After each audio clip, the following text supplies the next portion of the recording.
যারা চাঁদাবাজি করো, মস্তানি করো, আমি বুঝি না তারা কি জাতের লোক, গায়ের রক্তটা কিসের, মানুষের রক্ত না পশুর রক্ত?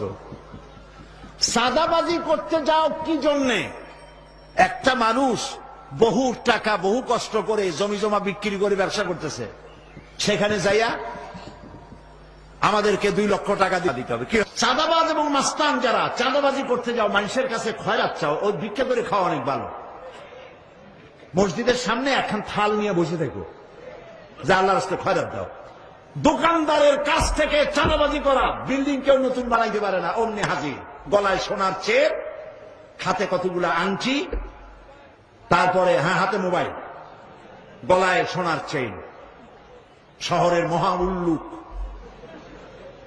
জানোয়ার বলতেছে এখানে ইট ফেলাইতে পারবে না, রড দিতে পারবে না আমাদেরকে সান্ত্বনা দিয়া। এটা কি মানুষ? বলেন মানুষ? এরা মানুষের সন্তান? এরা জানোয়ার, পশু। চাঁদাবাজ এবং মাস্তান, সন্ত্রাসী, ইসলামে এদের কোনো স্থান নাই। এদেশে যদি কোরআনের রাজ কায়েম হয়, সন্ত্রাসীদের মাথা কামাইয়া ঘোল ঢেলে দেওয়া হবে, যাতে মাথা ঠান্ডা থাকে। এই জন্য মাথা ঠান্ডা করিয়া বসে থাকবে। আর সকলের চাকরি দেওয়া হবে, কাজ করো আর খাও, চাঁদাবাজি করো না।